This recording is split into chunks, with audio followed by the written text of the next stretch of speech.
Assalamualaikum warahmatullahi wabarakatuh. Selamat pagi anak-anak. Baik, hari ini Ibu akan menjelaskan mengenai pengolahan dana kas kecil dengan metode impres.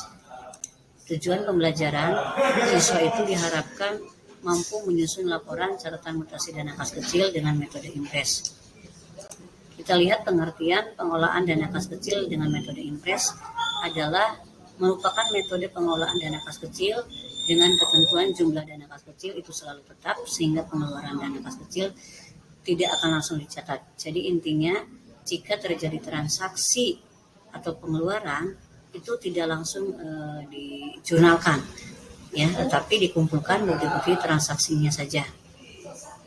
Berikutnya metode impres. Di sini ada ciri-ciri metode impres, keuntungan metode impres, kelemahan metode impres. Kita lihat ciri-ciri metode impres. Yang pertama, bahwa bukti-bukti penggunaan dana kas kecil itu dikelola atau dikumpulkan oleh pemegang dana kas kecil. Yang kedua, pengisian dana kas kecil itu diisi sama dengan jumlah pengeluaran dana kas kecil. Nah, selanjutnya, keuntungan metode impres. Yang pertama itu bisa menghemat waktu dalam pembukuan. Yang kedua, memudahkan untuk mengetahui setiap pengeluaran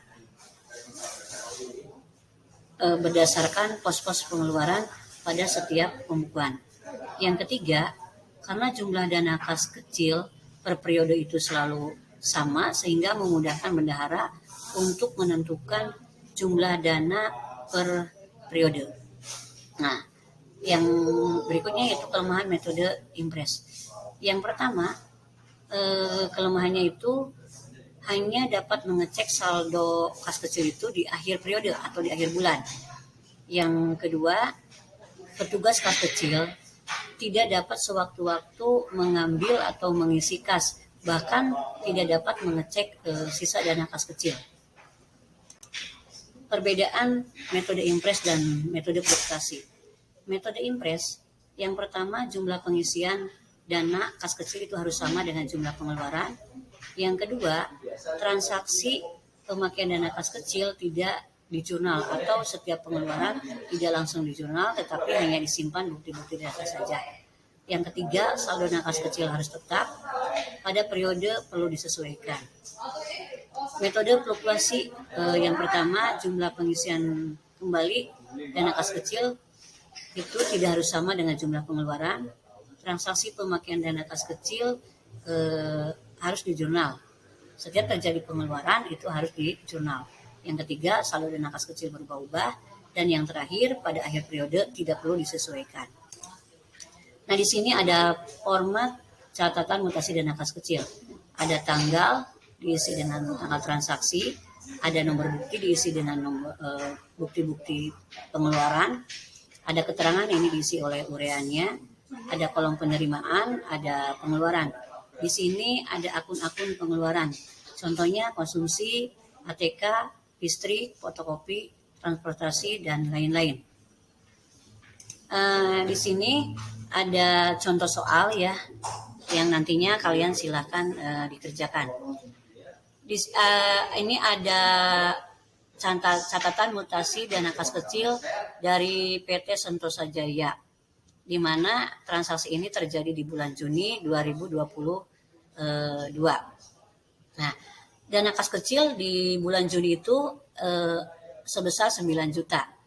Nah, ini ada pos-pos, ada akun-akun pengeluarannya. Kita lihat transaksi yang terjadi di bulan Juni. Ini nomor 1, ada saldo akhir di bulan Mei 2022 itu diketahui 550. Sedangkan di tanggal 4 ini ada pengeluaran konsumsi rapat internal untuk 6 orang sebesar Rp150.000. Nah, Ibu akan contohkan cara pengisiannya. Kita buat, silakan nanti dibuat di Excel atau baik di menggunakan laptop atau di komputer atau bahkan di HP dengan aplikasi WPS Office. Tadi di saldo di bulan Mei itu diketahui ada 550, kita masukkan tanggalnya, ini bulan Mei, tanggal 31 Mei, keterangannya saldo akhir di bulan Mei, kita masukkan di kolom penerimaan, yaitu Rp550.000. Nah, tadi bahwa di bulan Juni itu dana kas kecilnya harus 9 juta. Nah, kita masukkan dulu ini di bulan Juni tanggal 1 pengisian dana kas kecil. Karena karena PT Sentosa Jaya ini memiliki saldo di akhir bulan Mei Rp550.000, sehingga pengisian dana kas kecilnya itu Rp8.450.000. Dari mana angka Rp8.450.000 ini? Yaitu dari angka tadi bahwa kas kecil, dana kas kecil itu 9 juta karena sudah memiliki saldo 550, jadi 9 juta dikurangi Rp550.000 sehingga pengisian untuk bulan Juni yaitu Rp8.450.000.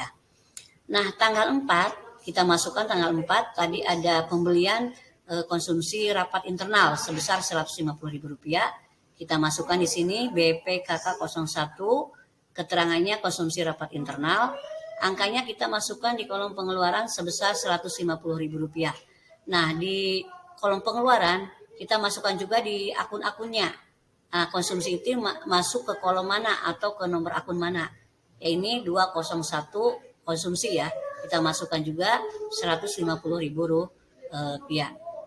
Demikianlah yang Ibu sampaikan. Silakan kalian nanti kerjakan tugasnya. Nanti soalnya Ibu akan share di grup. Ibu tutup. Assalamualaikum warahmatullahi wabarakatuh.